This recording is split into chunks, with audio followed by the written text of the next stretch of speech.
Hello and welcome to the Service-Based Business Society podcast. I am your host, Tiffany-Ann. On our weekly episodes, we will dig into everything you need to know about scaling your service-based business without losing sleep.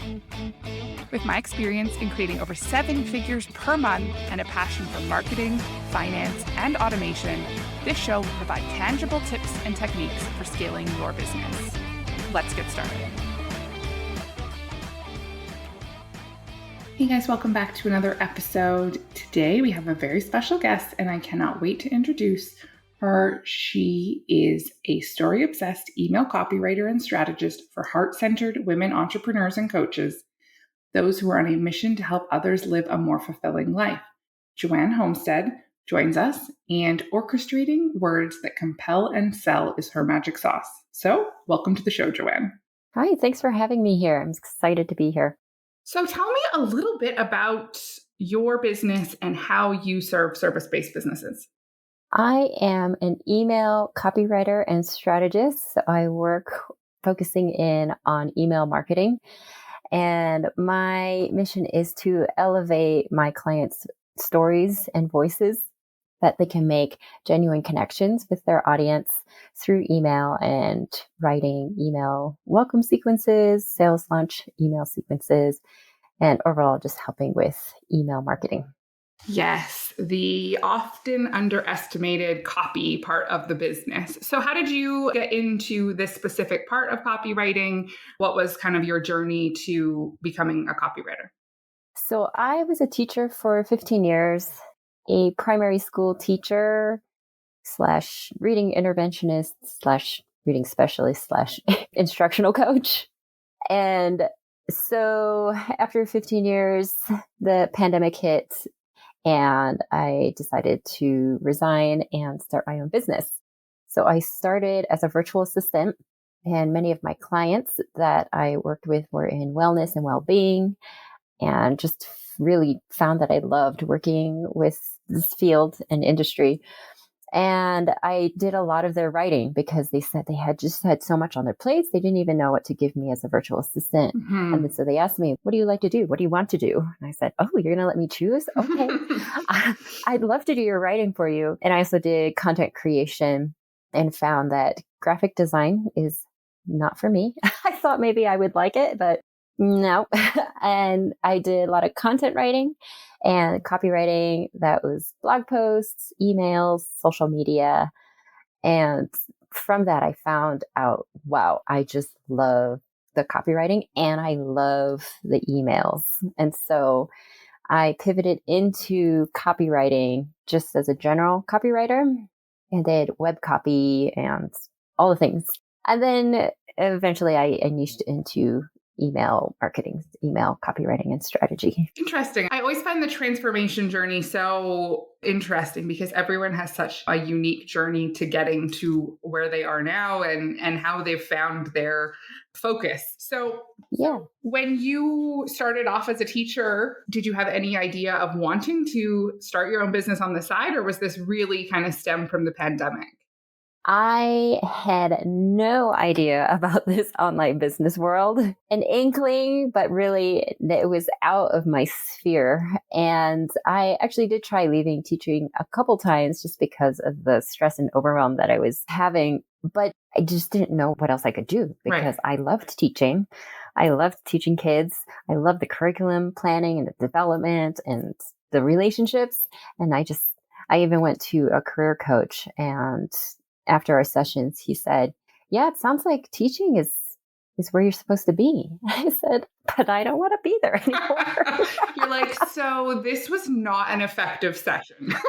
Yes, that was not helpful in the end, but it was helpful to know, like, we really dug into what my strengths were, what my other skills were. I just didn't know where to go with it. Right. And so when the pandemic hit, I started listening to these online interviews of teachers who left teaching and started their own business online, doing all kinds of things, web design, coaching, copywriting, you name it, just everything. And those stories gave me the hope that I needed that said, okay, if they could do this, I can do this. And so that's kind of how I got into virtual assistant. And then as a copywriter now, I realized how much of my skills I had as 15 years of teaching go into copywriting. It's because teaching, it's a lot of things, but one of them is having a aligned message, having a very clear message, telling it in a way so your audience understands and connects, and then take an action. What action do you want your learner to take next? And that is exactly what copywriting is. And so I see the thread now that I can look back. That's so interesting. Yes, I had a whole new respect for the teachers after the pandemic because I have 3 kids, and so 2 are school age. And they were attending Zoom classes. And oh my goodness, those teachers and their patients, because I was like ready to just lose my mind with some of the children. And so I emailed one of the teachers and said, hey, like you can give my daughter like a harder time, like that the expectation is she needs to participate in whatever. And the teacher emailed back and said, well, I really appreciate knowing where that is because it's really tough now that we're teaching with all of the parents really also in the classroom. Not every parent has that. Everyone has different views. And so it's a whole new dynamic to really be trying to ensure that each parent's expectations are met. And I was like, oh, I didn't even think, oh my goodness. Yes.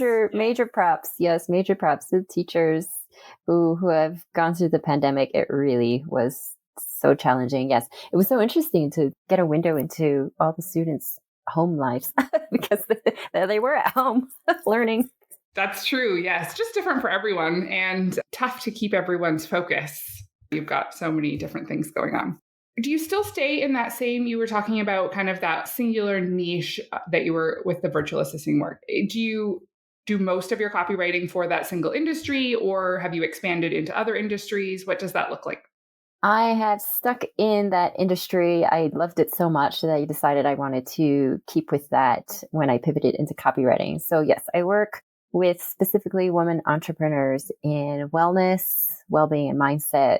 So this can also include coaches. And I've just learned so much. I write about mental health and self-care, self-compassion, all these things I've done so much research on and just have found absolutely fascinating and realized that I needed in my life. And so it was research for my clients, but it also felt like personal development for myself to grow in ways to just give myself boundaries. It's okay to have that self-care, even like mindset things. I realized after writing about mindset, I thought, oh yeah, I have the money mindset. Yeah, sure. And then I'm going, no, I don't. That needs to be practiced. I can't just write about it and then poof. So yeah, it's been really great to work in that industry. Yes, very interesting. When you're working with different businesses and you really are immersed in the business and learning new things about different topics and stuff, it's always these kind of pieces that you don't necessarily know you'll be interested in. And then it sparks a little interest and passion. Yeah, I think I also really love it because coming from teaching, I just had such a passion for just service and helping that this is the reason why I really love writing about what I write about for my clients, because I know it's really helping their clients and helping them with their personal growth and development. And so it gives me that anchoring purpose that is really important to me. Yes, that really helps get through those tough times or periods of doubt, especially when you're starting out. I mean, that was a pretty big transition for you to decide that you're going to leave what you've been doing for all this time and start out on something new. So was everyone in your life supportive of that? Or was there that piece of, it's always when you're trying to do something new and someone else perhaps doubts what you're doing. And then you think, well, maybe they realize something I don't. And so that can also be an additional challenge as you're making some of these big transitions. Yeah, it was such a huge transition in a very, very short amount of time. Very short amount of time. It was in a matter of a few months that I was teaching full time and suddenly, boom, okay, I have this business and now here I am trying to figure it all out. So definitely for my husband, he was so supportive and he said, yeah, you sound like you're excited about it. You should definitely do it. Definitely from some family members, not so much. Like, wait, no, it's kind of like you can't waste all that You got your degree in teaching. You Yes. got your certification in teaching. You have 15 years of experience in teaching. There's so many teachers who can learn from you. There's so many students who can learn from you. And you can't just like give that up. Why don't you try and do something that's still teaching related? Yeah. And so that was hard. Like, yes, that's true, but I am ready to move on. It's okay to move on and use my skills that I still use the same skills. Absolutely. It is still, like you said at the beginning, really using some of these almost persuasion techniques as part of learning and continuing along a journey, the students in a learning journey. But realistically, you're still doing really the same in an email. It's still now you're moving customers along a journey versus students. Right. Yeah, exactly. It's very much the same path. Yes. So one of the things I really noticed when I was looking at your website was this focus on storytelling as part of copy and sharing this unique story about yourself or your brand. And so can we talk a little bit about how that came to be such a big focus in your business?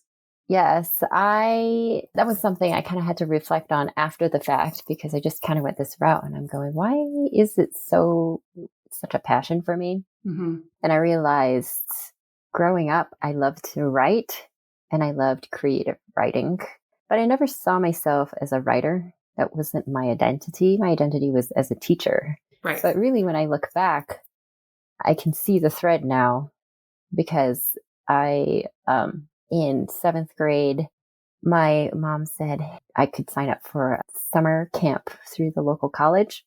Yeah. And she said I could pick anything. And out of everything that I could pick from for my summer, I picked a creative writing course. And so that kind of was the memory that I have of really seeing, oh, this is something that I had a choice to choose anything from that local college to do for that summer camp. And I picked creative writing.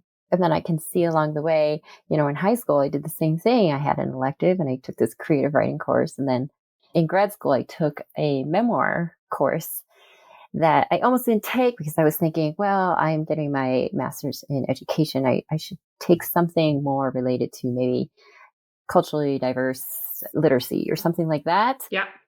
But I had a few friends who wanted to take the memoir course who were also in the education program with me. And I said, okay, I'll take it. And I'm so glad I did because it just totally filled my soul and I loved it. And it was just amazing to see everyone crafting their memoirs. Mm-hmm. And then at the end, sharing them. They're just vignettes, pretty short, but just that short 5 minutes they read their little vignette from their memoir just connected all 20 of us in that room at such a deeper level than I would have ever imagined. Like I felt like I knew these people deep soul, like all these graduate students that were coming from all different departments, that we start out not knowing and at the end felt like we were all best friends at the end because of these memoirs we crafted. And that's where the storytelling comes in, is that you get to share your stories and connect at such a deeper and emotional level that it makes that bridge. It kind of builds the bridge from you to the other person on the other side of that email. Right. Yes. The connection really through the email. And because email is one of the most impersonal forms of communication. So bringing that personal connection and story to such an informal, really, communication channel. It's true. I kind of say, take whatever you learned from formal writing in school and just throw it out because it's really like having a conversation. And how do we have conversations with each other? How do we connect with new people? We share stories with each other. Like, oh, that happened to me one time when that happened. And that connects to them going, oh, that reminds me of this time, And you just go back and forth sharing stories. And so it's just a great way to connect. For sure. Agreed. When someone's starting out on their business, where should they start? They're wanting to get into email marketing. Maybe they've been building their business for maybe a year or so, but haven't dabbled in the email. Where do they start? Usually what happens is everyone's saying, you got to have an email list. You got to have an email list. Do you have an email list? Start your email list. Because it's like, okay, well, first of all, no, you don't need to have an email list. But the benefit is that you own your list. So if you move to a different email platform, you can take all those email addresses with you versus on social media. If they close your account, which happens, you have no communication with all your followers that you had. And so that's why people are always saying, start your email list. Have you started? And so a lot of people start their email list and then they don't write, they don't do anything. They just have it. And they're collecting addresses and they don't know what to do or say. Yes, I've seen this many times where it's the list has been building, but nothing is happening with it. Yeah. But so it's great. You've got a good start. You've got some subscribers. It's really great. You can start emailing them. You don't have to make it super awkward. Like, hey, sorry, I haven't been emailing. You just start emailing them and then they'll respond, they'll engage. So I would say the first thing when you're starting is to really know the purpose of your email list. Even if you've started one, you can still go back and do this. Just think about what is the purpose of your email list. Is it to build brand awareness? Is it to get more sales or revenue? Is it to generate leads? Is it to direct people to your social media platform where you're more active, or your podcast, if you're more active on that? You want to direct people to your website, whatever it is, just really think about what's the goal of your email? How does that fit into your business goals? Because if you have the purpose of your email, it's going to help you write your content. It's going to help you know who to attract to your emails. So you're not just attracting any random person off the internet. You really want to attract quality leads so that it's not really about the numbers. You don't have to have a huge list. If you have quality over quantity, you don't need that many because you already know how to help them because you have already figured out what's the purpose and your content will be aligned with who you're attracting to your email list. What are different ways for someone to start an email list? There's for so long, it was the freebie, the giveaway. And I think that it's really tough. People are more protective of their email addresses than ever before because there's so much email. And there's these freebies that people are like, well, I'll post it on my website. But does anybody even it's no longer really facilitating the customer journey. And so what is your recommendation when someone's coming to you and saying, hey, I really want to get started with email. I have no list, but I know I want to do this. Do you have a recommendation for them? Yeah, definitely. A free lead magnet is great. I got a few things to say about that. If you create a free lead magnet, make sure that it's really valuable and not just fluff. And what I mean by fluff is it just stays in the conceptual, in the why, instead of getting down to the tangible, the how. And if you can get down to something that will give your ideal client a small win, then they have that connection with you. Like, wow, their freebie gave me a win. So if I work with them, what could they do for me? So that's one thing, is making sure you have a lead magnet that is really going to give that win for them. It doesn't have to be a how-to or tip. It could be like a checklist, even like a checklist of your favorite tools that you use. Maybe you have some kind of systemized workflow that you have on Asana or Trello. You can share that as a template. Even if you have a course, just share your course outline and they can see the steps that they need to make in order to reach their goal, and then see from there if they want to work with you further. So it doesn't have to be to create something new. You could just take something that you already have in your business that's working really well and share that as your free lead magnet. And so, yes, a lot of people create their free lead magnet and then they do a little pop-up on their website and then they kind of like set it and forget it. And they're thinking, why is no one signing up for my email list? And so it takes a bit more work than just putting the link in your Instagram or putting the pop-up on your website. I recently wrote a blog post about it and created 3 tiers for how to grow your email list. From beginning, intermediate, and advanced. And the beginner's one is the Hansel and Gretel, I call it. You're leaving breadcrumbs for people to pick up. And so that's kind of where most people start, is they put the link in their Instagram, they put the link in their LinkedIn, they put the sign up form on their website, You can put it on your booking form when you're scheduling someone in and it does the thank you. You can put it there. Hey, do you want my free lead magnet? It'll help you with XYZ. You can just place that link in all different places throughout your business. So that's kind of like the breadcrumbs. And then the intermediate stage is the Pied Piper. And this one takes a little more active strategy. When you create marketing content, you make sure you have a call to action that tells people, sign up for my freebie. So you really want to be promoting, talking about it, making sure people know it. Mention it in your lives, in your videos, in your podcast, in wherever you are. So those are strategies there. And what I say about these strategies is don't do them all because you will burn out. Just pick the ones that resonate with you, that work for you. One or two, just like that, and just be consistent with it. Right. And then the third tier is the advanced level. This is the big leagues. I call it the magic beans. And here is takes the most effort, but you can reap the most out of it. So this really has to do with visibility. And so the more eyes you can get on you, the more you can promote your freebie and the more people will sign up for your newsletter. And so this could be collaborating with other entrepreneurs that could have complementary services to you. So for me, the copywriter, complementary service might be web designer. And collaborating with them, you can do an email swap. You can get on their Instagram Live, LinkedIn Live, show up in places and Facebook groups to do trainings for membership groups where people are paying and ask if they need a free training around whatever your expertise is. And usually you'll get more quality leads that way because usually the membership ones, if people are paying, they're going to be more active in gaining the knowledge that you want and actually following through with the strategies.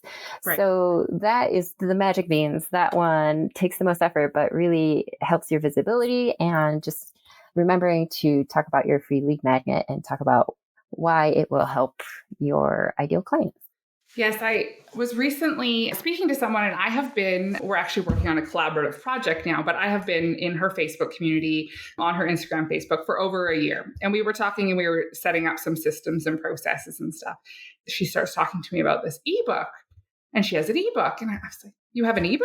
I was like, how do I not know about this ebook? And she's like, oh yeah. And so she brings it up and I'm like, oh my goodness, this is really good. I said, I have been on your list, in your community, on your Facebook page, on your Instagram for over a year. And I'm going to tell you, I don't know anything about this ebook. And she's like, you don't? How do you not know about it? I was like, I don't know when that memo came out, but I didn't read it.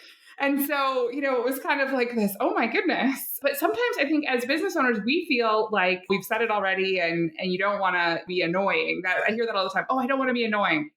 And it's like the internet is a busy, busy place, the inbox and the internet. And so sometimes in order to get to multiple people, how many things of hers have I read in a year? And I literally did not know about this really high quality ebook. Yeah. Yeah. There's just so much noise. And yes, ebooks are really great free lead magnets because they provide so much value.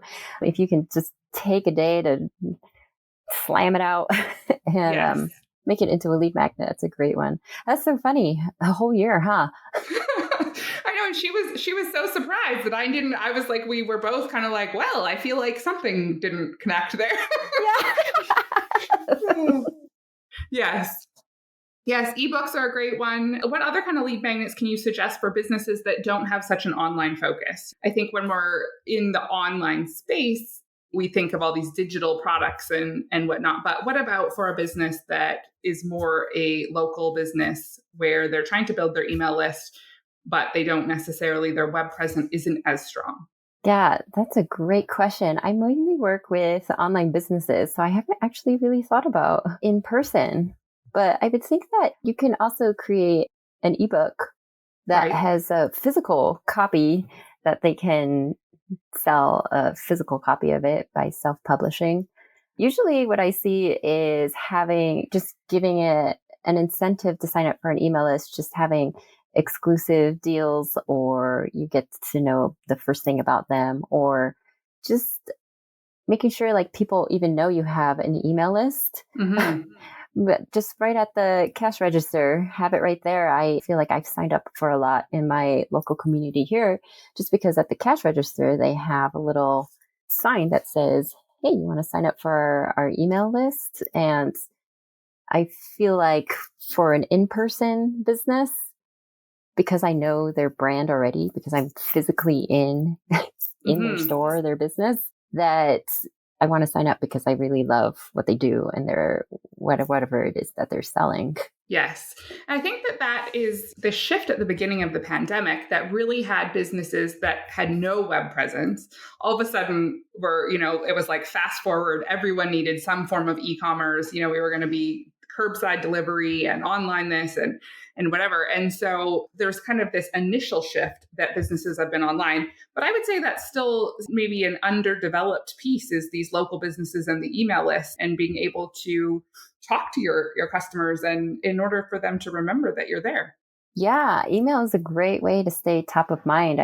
I have signed up for an email list to a paper store in in my city, and I just love arts and crafts and paper, and I signed up for their email list. They only email once a month, but Yeah. it's just I love hearing from them. It's almost like hearing from a friend to me Yes. because I just love what they do, and I get to see what products or new things or sales that they're having. And so people don't have to be afraid to email their email list like they are annoying them or they're Mm-hmm. bothering them, because people are signing it. They're voluntarily giving their email address to you Yes. so they can hear from you. Right. If something has changed for them, they can unsubscribe at any time and, no harm, no foul, really. Yeah, yeah. You don't need to take it personally if people unsubscribe. It feels that way. It feels really personal, like, oh, they don't like me. What happened? Did I say something? But it's just not a good fit for them. They just don't have the time. And it's actually better if they unsubscribe instead of just keeping on your email list and not actually engaging, because Mm-hmm. it helps with your email deliverability if you have a higher open rate or click-through rate. Yes, for sure. It's an email deliverability. We could talk for a whole nother episode on email deliverability because that's a big one at the moment. But it's not being afraid to remove some of those people that are someone who's hasn't opened your email in the last however many. And how many is that for you? How many would you suggest if someone is no longer opening your emails? They're not actively purchasing from your business. How long would you say before you remove them? Usually 3 to 6 months. And you'll definitely want to create a re-engagement email or a sequence of emails to see if they might have just forgotten. They're very busy. They get a Yeah. lot. Again, there's a lot of noise. Yeah. And they might have a lot of emails. And so they might just need a re-engagement to say, oh, hey, I noticed you haven't been reading or engaged. Here's maybe provide some resources, like here's some blogs or a video tutorial that can get you going again, or even Right. just like a simple email, just checking in. I want to see how you're doing. How's it going with X, Y, and Z? Do you need my help with this or that? It can be very simple like that. And that it in itself will re-engage a lot Yes. of subscribers that say, oh, wait, no, I do want to be following and engaging with you. Thanks for the reminder. I do want to stay on your list. And if they don't, in the re-engagement email, you can have an option and a hyperlink that says, you can unsubscribe, no hard feelings, totally get it. Yes. So we've got kind of this nurture sequence on the way in. We've got our emails that are going out, whether that's monthly or weekly or however suits the business. And then the possible re-engagement sequence on the way out or to retain. Are there any other sequences that is like a must for the service-based business? It's very helpful to have an onboarding sequence. It's so helpful because it saves you time and energy and effort. If you have a sequence for onboarding when someone buys your course or program or they hire your services, to have a sequence that welcomes them into your business and then goes through some logistics. And that way it helps them to orient them within your business. So that one's a really great one to have too. Yes, that automated any kind of that communication that's going to help the customer transition and give them the information that they need in that timely manner is always going to improve their experience. So, what is one tangible tip that someone can implement in their business today from a copywriting perspective that will show them a benefit tomorrow? I would say for email content, to this is sort of has to do with copywriting. It has more to do with formatting. Yes. So if you have your email list and you're sending emails, check the formatting of your emails in mobile version and on the desktop. Right. You can send a preview test email to yourself. Check it on your mobile and check it on your desktop, and just make sure that the width of the email is around 600 pixels, because as it gets wider, especially on a desktop, your email sentence it just seems like it just goes on and on and on and on. And people's eyes will just lose track and they don't want to read anymore because their eyes can't track anymore. So just check the width, and then make sure your font is a very readable font. Usually a sans without the little tails and frillies is Right. a lot easier on a digital screen for your readers to track. So I would say check your font, check the width, and check what it looks like on mobile and desktop. This is a very easy thing you can check and do, and that helps with readability of your emails.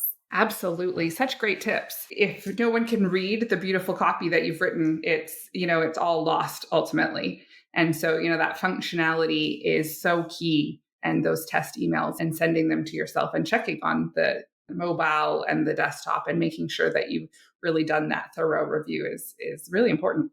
Yes, and also I just thought of this one, having some bold lines throughout your Hmm. email content is very helpful, just to anchor the eyes, to help them. If there's no bold, usually the eyes will start to glaze over. I mean, you're looking at a screen, it gets difficult, but if there's bold, it helps the eyes to anchor too. So definitely after doing that, check on mobile and desktop and reread it to see how the flow is. Maybe you need to just tweak a few things.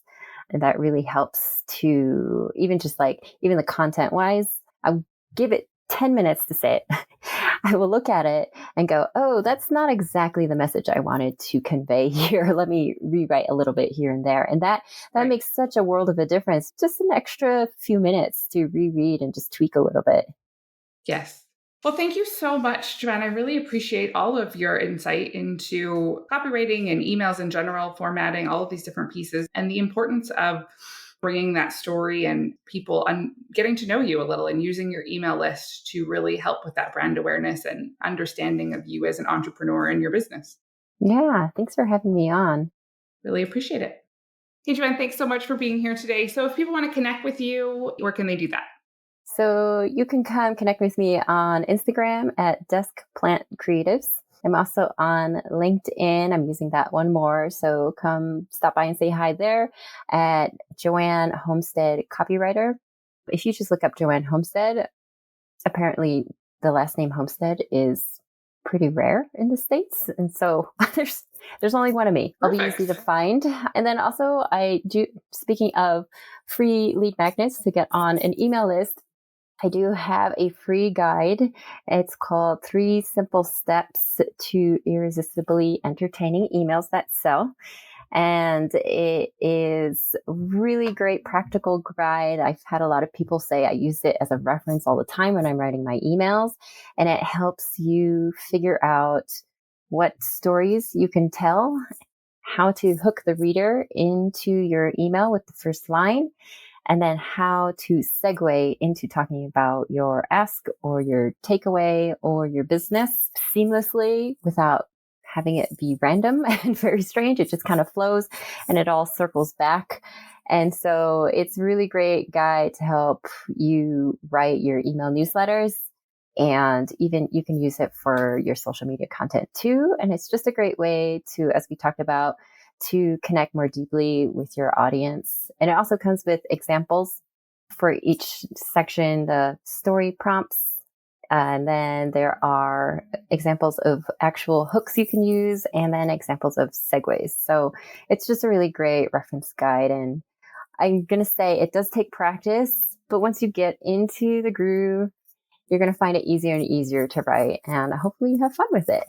Awesome. Well, that sounds super valuable. And I'll be sure to link that in the show notes as well. Great. Thank you so much. Awesome. Well, thank you so much for being here. Okay, thanks. Well, we are all out of time for today. If you guys have not joined the Service-Based Business Society Facebook community, make sure you head on over to Facebook and we can continue the conversation. Be sure to also follow the show by going to any podcast app and searching Service-Based Business Society, click subscribe, click the 5th star, and leave us a written review.